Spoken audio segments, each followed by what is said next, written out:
तो हेलो दोस्तों, नमस्कार। कैसे हो आप सभी। तो आज जो हम पढ़ने वाले हैं दोस्तों, जो कि आपका फैक्टर्स यानी कि आपका गुणनखंड, यानी कि जो आपका गुणनखंड होता है दोस्तों, उसमें जो आपका टॉपिक होता है, जो आपका दोस्तों फैक्टर नंबर सिस्टम में बहुत ही इंपॉर्टेंट होता है। यहाँ से जो है दोस्तों आपका डायरेक्ट प्रश्न यहाँ पर दोस्तों बनते हैं। आपको कोई भी संख्या जो है यहाँ पर आपका दी जाएगी और उस संख्या में आपसे पूछा जाएगा कि बताइए कि उसमें जो आपका गुणनखंड है, वो आपके कुल गुणनखंड जो होते हैं, वो आपका टोटल फैक्टर्स वो कितने हैं। उसके अलावा जो आपका सम गुणनखंड हैं वो कितने हैं, विषम गुणनखंड हैं दोस्तों, वो आपके वो कितने हैं।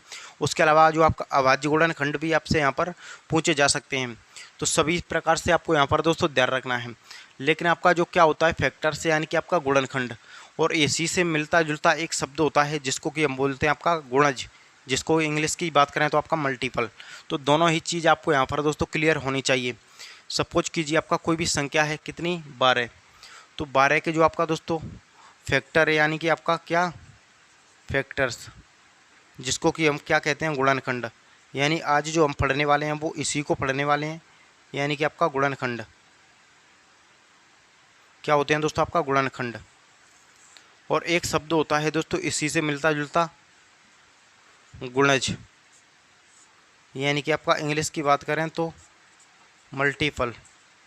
क्या होता है आपका मल्टीपल यानी कि गुणज। तो सबसे पहले हमको यहाँ पर दोस्तों ध्यान रखना है 12 के फैक्टर से यानी कि आपका 12 के गुणनखंड। तो गुणनखंड दोस्तों या तो आपका 12 या फिर आपका 12 से छोटी हुआ संख्या जो आपका 12 को पूरी तरह विभाजित कर दे, यानी कि 12 या फिर आपका 12 से छोटी हुआ संख्या जो 12 को यहाँ पर पूरी तरह विभाजित कर दे, वो क्या कहलाते हैं दोस्तों, वो आपके गुणनखंड कहलाते हैं। लेकिन हम बात करें यहाँ पर गुणज, यानी कि आपका 12 से बड़ी हुआ संख्या, जो संख्या 12 से विभाजित हो जाए। जैसे ही सबसे पहले यहाँ पर आपका 12 से छोटी हुआ संख्या जो 12 को विभाजित कर दे। तो 12 से छोटी आपका एक संख्या है जो हर किसी संख्या को विभाजित कर देता है। उसके अलावा आपका 2 संख्या है जो 12 को भी विभाजित कर देगा। उसके बाद में 3 है जो कि आपका 12 को 4 बार विभाजित कर देगा। उसके बाद में 4 है जो कि 3 बार विभाजित कर देगा। उसके बाद में आपका 6 है जो 2 बार इसको विभाजित कर देगा। उसके अलावा आपका स्वयं 12 है। यानी कि ये सभी जो हैं दोस्तों वो हमारा क्या है, ये जो फैक्टर्स हैं यानी कि दोस्तों आपका गुणनखंड हैं। क्या है दोस्तों, गुणनखंड। अब हम बात करें दोस्तों 12, यानी 12 या फिर आपका 12 से बड़ी हुआ संख्या, जो संख्या 12 से विभाजित होनी चाहिए, यानी कि 12 हो जाएगा। 12 दूनी 24 यानी, उसके अलावा 12 तीस 36 हो जाएगा। 12 चौके 48 हो जाएगा। 12 पंजे 60 हो जाएगा। 12 छिक्के 72 हो जाएगा। यानी कि दोस्तों यहाँ पर आपका 12 से बड़ी वह संख्या जो कि आपका 12 से विभाजित होनी चाहिए, या फिर कह सकते हैं आपका 12 का जो टेबल्स होता है, जो हम पहाड़े पढ़ते हैं यानी कि आपका टेबल्स, उसी को आपको यहाँ पर ध्यान रखना है। ये क्या है, 12 का टेबल है यानी कि 12 का फाड़ा है। तो आपका यहाँ पर ये जो आपका कितने होते हैं, लिमिटेड होते हैं, यानी कि दोस्तों आपका सीमित होते हैं, यानी कि लिमिटेड। ये क्या होते हैं, लिमिटेड। लेकिन इनकी बात करें तो ये अनलिमिटेड होते हैं। क्या होते हैं दोस्तों आपका अनलिमिटेड। वो कैसे, यानी कि ये तो आपका कन्फर्म है कि 12 के जो गुणनखंड होंगे इससे ज़्यादा नहीं होंगे, यानी कि इतने ही होंगे। लेकिन इसकी आपका यहाँ तक आगे कोई भी छूट नहीं है, यानी कि 72। उसके अलावा आपका यहाँ पर हो जाएगा दोस्तों 84, 12 सत्ते 84, 12 12 12 अट्ठे 96, यानी कि दोस्तों आपका आगे तक भी यहाँ पर ये तो चलता जाएगा। तो ये आपका अनलिमिटेड है। अब आपको यहाँ पर दोस्तों हमको जो पढ़ना है दोस्तों आज की क्लास, वो आपको यहाँ पर यही पढ़नी है, यानी आपका फैक्टर्स, जिसको कि कहते हैं गुणनखंड। अब गुणनखंड जो है दोस्तों यहाँ पर, चलिए मैं इसको हटाता हूँ। अब आपको एक चीज़ तो पता चल गई कि जो आपका गुणनखंड और गुणज में क्या अंतर होता है। अब जैसे कि आपका कोई भी संख्या है कितनी, 12। 12 के जो गुणनखंड अभी हमने देखे थे, यानी 1 से विभाजित हो जाता है, 2 से भी विभाजित हो जाएगा, 3 से, 4 से, 6 से और स्वयं 12 से। तो यहाँ पर जो गुणनखंड हैं वो हमारे यहाँ पर कितने हैं, 6 हैं। कितने गुणनखंड हैं यहाँ पर आपके, 6। और 6 गुणनखंड हैं, इसमें हमको क्या पढ़ना होगा, कुल गुणनखंड। कुल गुणनखंड, तो कुल गुणनखंड की बात करें तो हमारे यहाँ पर कितने हैं, 6 हैं। 6 गुणनखंड हैं चलिए कुल। उसके बाद में हमको यहाँ पर पूछे कि बताइए बताइए इसमें समगुणनखंड कितने हैं, समगुणनखंड कितने हैं। तो समगुणनखंड, तो यहाँ पर आपका 2 समय है, 4 भी समय, 6 भी समय और आप 12 भी, यानी कि आपका 4 गुणनखंड कैसे हैं, वो आपके समगुणनखंड हैं। उसके बाद में हम यहाँ पर दोस्तों देखें कि इसमें विषम गुणनखंड कितने हैं फिर। तो इसमें हम देखें तो इसमें जो विषम गुणनखंड है वो आपके कितने हो जाएंगे, 2, यानी कि आपका 1 और आपका यहाँ पर 3। या फिर आप ऐसे ध्यान रख सकते हैं कि टोटल कितने हैं आपके, कुल 6 हैं। तो उसमें से 4 जो आपका क्या है, सम है, तो बाकी 2 जो बचे वो क्या होंगे, वो आपके विषम होंगे। तो बिल्कुल आपको यहाँ पर दोस्तों क्लियर हो गई होगी कि सम गुणनखंड, विषम गुणनखंड। उसके अलावा आपका यहाँ पर अभाज्य गुणनखंड भी आता है, वो भी आपको यहाँ पर दोस्तों ध्यान रखनी है, लेकिन उतना हाई लेवल का जो क्वेश्चन होता है दोस्तों वो आपका नहीं बनता है। उसके बाद में यहाँ पर कुल गुणनखंड का जो योग होता है उससे भी आपका प्रश्न बन जाते हैं, यानी कि कुल गुणनखंड का जो योग, चलिए यहाँ पर बता देता हूँ योग। तो सभी को यहाँ पर दोस्तों जोड़ रहा है, यानी 1 और 2 3, 3 और 3 6 और 4 10, 10 और 6 हो जाएगा दोस्तों 16, 16 और 12 कितना हो जाएगा आपका यहाँ पर 28, यानी कि कुल गुणनखंड का जो योग हमारा होगा वो कितना होगा 28। अब बात करते हैं हम यहाँ पर आपका समगुणनखंड का योग। तो समगुणनखंड के में आपको विषम को नहीं लेना है, यानी इसको नहीं लेना है, इसको बाकी 2 4 6 और 6 12, 12 और 12 कितना हो जाएगा दोस्तों 24, यानी कि इसका जो योग होगा वो हमारा कितना होगा 24। उसके बाद में हमें आपको देखना है विषम गुणनखंड का योग।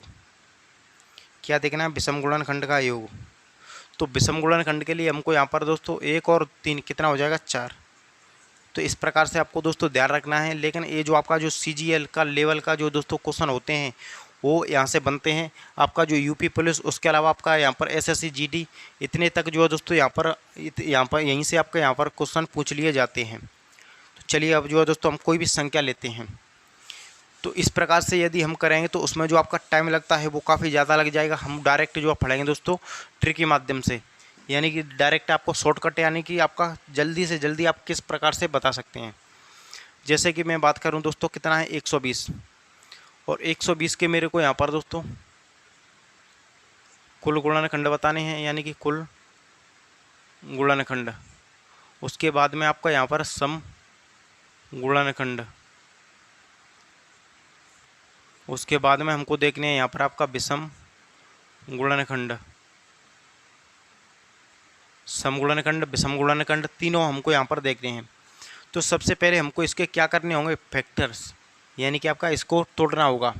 तो 2 से जाएंगे 60 बार, 2 से जाएंगे 30 बार, 2 से जाएंगे 15 बार, अब 2 से नहीं जाएगा तो 3 से जाएगा 5 बार, फिर से 5 से जाएगा 1 बार। तो इसके जो हमने फैक्टर हैं, इसके जो गुणनखंड है वो हमने यहाँ पर दोस्तों तोड़ लिए हैं। तो यहाँ पर 2 की पावर में 2 कितनी बार है, 1 2 3 बार, 2 कितने बार है दोस्तों 3 बार है, 3 कितने बार है 1 बार है, 5 कितनी बार है 1 बार है। अब जो है दोस्तों ये हमारा निकल करके आ चुका। अब हम यहाँ से दोस्तों डायरेक्ट कोई कुछ भी हमको पूछे, कुछ भी हम यहाँ पर दोस्तों बता देंगे। जैसे कि हमको बात करनी है, पूछने हैं कुल गुणनखंड, यानी टोटल फैक्टर्स। तो टोटल फैक्टर के लिए हमको क्या करना होता है दोस्तों, जो घात हैं यानी कि पावर्स में +1 करके गुणा करना है, गुणा करना है। यानी ये जो आपकी घात हैं, ये जो आपकी पावर हैं, ये बात जो है दोस्तों आपको बिल्कुल ध्यान रखनी है। हर क्वेश्चन में जो है दोस्तों यूज होने वाली बात है। तो यहाँ पर आपका पावर में एक एक ऐड करते जाना है और गुणा करते जाना है। तो यहाँ पर दोस्तों प्लस में 1 करें, 3 और 1 कितना हो जाएगा 4, यहाँ पर 1 और 1 कितना हो जाएगा 2, यहाँ पर 1 और 1 कितना हो जाएगा यहाँ पर 2। तो 4 दूनी 8, 8 दूनी कितना हो जाएगा दोस्तों 16। यानी इसमें जो हमारे कुल गुणनखंड हैं, इसमें जो हमारे टोटल फैक्टर्स हैं वो कितने हैं 16 हैं। 120 में हमारे कितने गुणनखंड है 16। अब हमको पूछ रहा है समगुणनखंड। क्या पूछ रहा है, समगुणनखंड। तो समगुणनखंड में आपको दोस्तों जो पावर में ऐड करते हैं 1, वो आपको यहाँ पर नहीं करनी है। यह सिर्फ और सिर्फ आपको तभी ऐड करनी है जब आपको यहाँ पर कुल गुणनखंड है तो आपको पावर में आपके प्लस इसमें आपका ऐड करना है, नहीं तो आपका नहीं करना है। तो हमको दोस्तों यहाँ पर क्या करना होगा, हमको करना होगा 3 को तो 3 के जैसे ही लिखना होगा। इसमें आपको 1 ऐड नहीं करना है जब बात प्लस आपका समगुणनखंड की हो रही हो। तो उसके बाद में इसमें ऐड करना है, गुणा में इसमें भी ऐड करना है। तो 3 दूनी 6 दूनी कितना हो जाएगा 12। यानी कि इसमें जो आपका समगुणनखंड है हमारे वो कितने हैं 12। तो आप डायरेक्ट यहाँ से विषम गुणनखंड बता सकते हैं, यानी टोटल 16 हैं, समगुणनखंड हो गए आपके 12। तो यहाँ पर आपके 4 गुणनखंड कैसे होंगे, वो आपके विषम होंगे। बिल्कुल आपको यहाँ पर डायरेक्ट पता चलेगा होगा। लेकिन एक चीज़ मैंने आपको यहाँ पर जो बताई है वो आपको ध्यान रखना है कि जब आपका कुल गुणनखंड पूछे तो सभी पावर में आपको एक एक जोड़ना है, जोड़ने के साथ ही आपको यहाँ पर दोस्तों गुणा करना है। लेकिन आपको यहाँ पर ध्यान रखना है कि जब आपको सम गुणनखंड पूछ रहा है तो सम, ये जो आपका सम संख्या है, सम संख्या की जो पावर है उसमें आपको कुछ भी जोड़ना नहीं है, बाकी सभी संख्याओं में जोड़ना है एक एक। उस संख्या जो पावर है वही आपको गुणा कर देना है। अब चलिए हम इसको हटाते हैं। जैसे कि दोस्तों मैं बात करूं यहाँ पर आपका क्या, जैसे कि अभी हम बात करें यहाँ पर कोई संख्या लूँ मैं, आपका कोई नंबर सुनूँ, जैसे कि आपका 180 कितना होता है आपका 180, 180। तो मेरे को 180 में सम गुणनखंड, विषम गुणनखंड और आपका यहाँ पर कुल गुणनखंड सभी जो है यहाँ पर बताने हैं। तो यहाँ पर 2 से इसको जाएंगे तो कितने बार, 90 बार। फिर से 2 से जाएंगे कितने बार, 45 बार। अब 3 से जाएंगे 15 बार। फिर से 3 से जाएंगे तो यहाँ पर 5 बार। अब 5 से जाएँ तो 1 बार। ये जो आपका क्या हो गए, गुणनखंड में आपका यहाँ पर टूट गया। जैसे कि आपका यहाँ पर 2 को कितने बार है, 2 जो है वो आपका 2 बार है। 3 जो है वो भी आपका यहाँ पर 2 बार है। 5 जो है वो कितनी बार है, 1 बार। अब मैं यहाँ से जो है दोस्तों कुछ भी बता सकता हूँ, यानी कि मेरे को कुछ भी यहाँ से आप पूछ लीजिए, कुछ भी मैं यहाँ पर आपको बता दूंगा। कुल गुणनखंड, सम गुणनखंड, विषम गुणनखंड। तो आपको कुल गुणनखंड यदि निकालने हैं तो सभी पावर में एक जोड़ के गुणा करना है, यानी 2 और 1 कितना हो जाएगा, 3। इसमें 2 और 1 कितना हो जाएगा, 3। 1 और 1 कितना हो जाएगा, 2। तो 3 त्रों के 9, यानी कि 3 त्रों के 9 दूनी कितना हो जाएगा, 18। तो हमारे यहाँ पर जो कुल गुणनखंड हैं वो कितने हैं दोस्तों, वो आपके यहाँ पर 18 हैं। कितने, 18। अब बात करते हैं हम यहाँ पर समगुणनखंड की। तो मैंने आपको बताया था कि समगुणन की ये जो आपका पावर, ये जो संख्या है सम संख्या, तो इसकी पावर में हमको कुछ भी ऐड नहीं करना है, जैसे है वैसे लिखना है। यानी 2 इसमें ऐड करना है, 3, 3 हो जाएगा, 2 और 1 3। यहाँ पर 1 और 1 कितना हो जाएगा, 2। तो 3 दूनी 6 दूनी 12। ये जो आपका 12 गुणनखंड कैसे हैं, इसमें जो 12 फैक्टर हैं वो आपके सम हैं। तो बाकी जो 6 बचे वो कैसे होंगे, वो आपके विषम गुणनखंड होंगे, जाहिर सी बात है। यानी कि आपको अच्छे से क्लियर हो रहा होगा आपका सम गुणनखंड, विषम गुणनखंड, कुल गुणनखंड अच्छे से यहाँ पर आपका दोस्तों क्लियर हो रहा होगा। अब चलिए हम बात करते हैं यहाँ पर आपका कोई और संख्या लेकर, यानी चलिए यहाँ पर कोई अदर संख्या हो तब हमको किस प्रकार से निकालने होंगे। जैसे कि दोस्तों मैं आपका अभी संख्या 240 ही ले लूँ। कितनी ले लूँ आपका यहाँ पर संख्या 240। चलिए 240 को लेकर हम यहाँ पर देख लेते हैं। सपोज कीजिए ये संख्या है कितनी, 240। मेरे को इसमें आपका समगुणनखंड यानी कि कुल गुणनखंड, समगुणनखंड, विषम गुणनखंड तीनों ही फैक्टर्स, तीनों ही गुणनखंड बताने हैं। तो मैं क्या करूँगा, पहले इसको तोड़िए। 2 से 120 बार, फिर से 2 से 60 बार, फिर से 2 से 30 बार, फिर से 2 से 15 बार, फिर से 3 से 5 बार, फिर से 5 से 1 बार। यानी कि कितना बार ये जो आपका ये 2 कितनी बार है, 2 1 2 3 और आपका 4। उसके बाद में 3 कितनी बार है, 1 बार। 5 कितनी बार है, 1 बार। हमारा जो काम है जो है दोस्तों वो आपका यहीं से पूरा हो जाएगा। यानी कि मेरे को कुछ भी यहाँ से आपका पूछ ले, कुछ भी मैं बता दूंगा। तो कुल गुणनखंड पूछे तो पावर में आपको प्लस में 1 करके गुणा करना है, यानी 4 और 1 करें तो 5, 1 और 1 करें तो 2, 1 और 1 करें तो 2। तो 5 दूनी 10 दूनी 20। इसमें जो टोटल फैक्टर्स हैं यानी कि आपका गुणनखंड कितने हैं, 20। अब बात करें समगुणनखंड की, तो समगुणन के पावर में आपको यहाँ पर कुछ भी नहीं जोड़ना है, यानी 4 लिख देना है। उसके बाद इसमें जोड़ना है 1 और 1 2, इसमें जोड़ना 1 और 1 2। तो 4 दूनी 8 दूनी कितना हो जाएगा, 16। कितना हो गया यहाँ पर आपका, 16 हो गया। कितना हो गया आपका, 16। तो बाकी जो 4 बचे वो क्या हो जाएंगे, फिर बाकी जो 4 बचे वो आपके विषम गुणनखंड हो जाएंगे। यानी कि आपका यहाँ पर अच्छे से टाइप बाय टाइप क्लियर हो रहा है कि आपका का जो समगुणनखंड, विषम गुणनखंड और कुल गुणनखंड। अब चलिए मैं इसको हटाता हूँ। चलिए एक संख्या में हम यहाँ पर और लेके देखते हैं, जो कि कितने आपका यहाँ पर 360। 360 ये संख्या हम और यहाँ पर देख लेते हैं। इसमें कि आपका कैसे कैसे जो आपके गुणनखंड है, कैसे जो आपका फैक्टर्स हैं वो आपके यहाँ पर बनते हैं। तो सबसे पहले हम बात करें, यहाँ पर कितना है, 360 है। तो 2 से इसको काटें तो 180 बार कटेगा, 2 से काटें तो 90 बार कटेगा, 2 से काटें तो 45 बार कटेगा, 3 से काटें तो आपका 15 बार, फिर से आपका 3 से जाएँ तो 5 बार। अब आपको जाना पड़ेगा 5 से, तो यानी कि 1 बार। कितने बार आपका, एक बार। तो हमारे यहाँ पर निकल कर के आया 2 कितनी बार आया, 3 बार। 3 कितनी बार आया, 2 बार। 5 कितनी बार आया, 1 बार। तो हमारा जो आपका यहाँ पर पूरा जो निचोड़ है वो निकल कर के आ चुका है। अब बताइए कि हमको क्या बतानी है, कुल गुणनखंड। पावर में प्लस में 1 कीजिए, 2 और 1 3, यानी कि 3 और 1 4, 2 और 1 3, 1 और 1 2, तो 4 3 12, 12 दूनी कितना हो जाएगा, 24। कुल गुणनखंड यानी कि टोटल फैक्टर कितने हैं, 24। अब आप यहाँ पर देखिए क्या बताने हैं, समगुणनखंड। तो जो समगुणनखंड है इसकी पावर में आपको कुछ भी नहीं जोड़ना है, जैसा है वैसे लिख देना है, 3 का 3।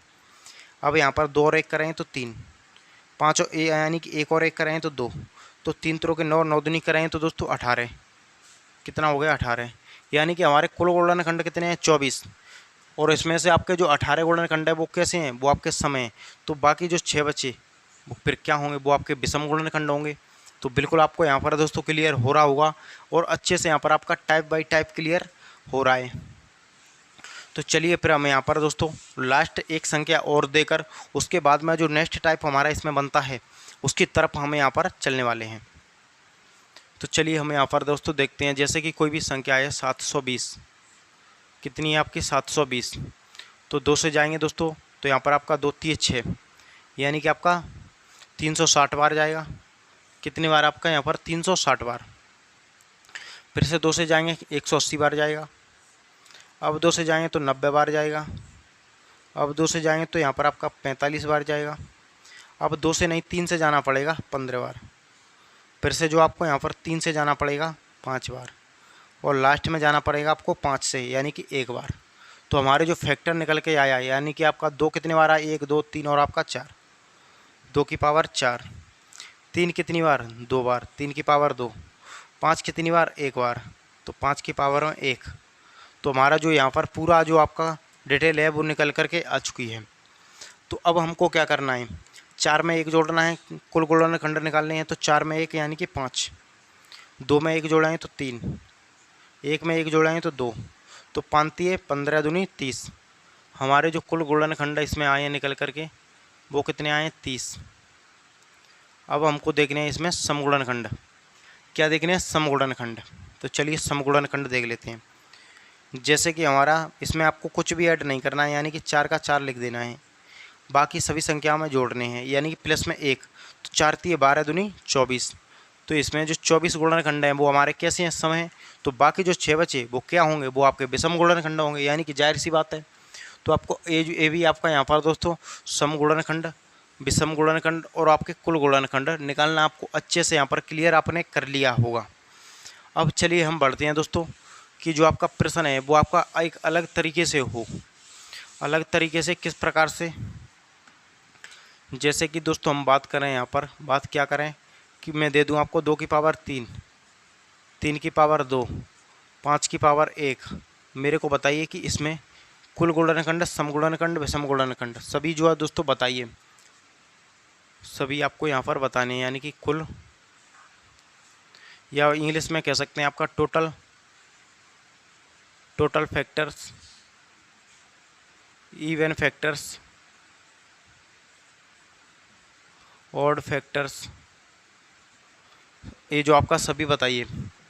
तो यहाँ पर दोस्तों कुल गुणनखंड निकालने के लिए, टोटल फैक्टर निकालने के लिए पावर आपको एक एक ऐड करना है, यानी 3 में 1 4, 2 में 1 3, 1 में 1 जोड़ेंगे 2, तो 4 तिये 12 दूनी 24। कितना निकल करके आया हमारे यहाँ पर, 24। अब देखने हम आपको यहाँ पर समगुणनखंड। तो समगुणनखंड के समगुणनखंड में आपको पावर में कुछ भी नहीं जोड़ना है, जैसा है वैसे लिखना है। इसमें आपको जोड़ना है 1, इसमें भी जोड़ना है 1, तो 3 त्रों के 9, 9 एकम, यानी कि आपका यहाँ पर इसमें भी जोड़ना है 2, 3 त्रों के 9 दूनी 18। तो समगुणनखंड 18 हैं, तो बाकी जो 6 बचे वो कैसे होंगे, विषम होंगे। तो बिल्कुल आपको यहाँ पर दोस्तों क्लियर हो गया होगा। अब चलिए हम बढ़ते हैं दोस्तों next question. Next question suppose कीजिए आपका इस प्रकार से है, कैसे है, 2 की पावर 4 गुणा में 3 की पावर 2 गुणा में 5 की पावर भी 2 है। कितनी है, 5 की पावर भी 2। अब मेरे को बताइए इसमें टोटल फैक्टर, उसके अलावा आपका इवन फैक्टर्स और यहाँ पर आपका ऑड फैक्टर्स, ये जो आप उनको बताने हैं। तो सबसे पहले कुल गुणनखंड निकालने के लिए 4 में 1 जोड़िए 5, 2 में 1 जोड़िए 3, 2 में 1 जोड़िए 3, तो 15 तिये यानी 5 तिये 15 तिये 45। तो हमारे इसमें जो कुल गुणनखंड है वो कितने हैं, यानी इसमें जो हमारे टोटल फैक्टर्स हैं वो कितने हैं दोस्तों, वो आपका यहाँ पर 45 हैं। अब बात करते हैं यहाँ पर आपका सम गुणनखंड। तो सम गुणनखंड इसकी पावर में हमको कुछ भी नहीं जोड़ना है, जैसा है वैसे लिखना है। इसमें जोड़ा है तो 2 और 1 3, इसमें जोड़ा है 2 और 1 3, यानी 4 तिये 12 तिये 36। तो हमारे जो 36 गुणनखंड होंगे वो कैसे होंगे, वो आपके सम गुणनखंड होंगे। तो हमारे जो बाकी बचे, यानी कि आपका कितने बचे 11, यानी कि आपका 9, कितने बचे यहाँ पर आपके 9, यानी कि 9 जो हमारे गुणनखंड है वो कैसे हैं, फिर आपके विषम गुणनखंड है। तो उम्मीद करूँगा कि दोस्तों जो आपके जो फैक्टर्स यानी कि गुणनखंड, ये जो टॉपिक है वो आपको अच्छे से यहाँ पर दोस्तों क्लियर हो गया होगा। तो अगर क्लास अच्छी लगी हो तो इसको लाइक दोस्तों ज़रूर करें।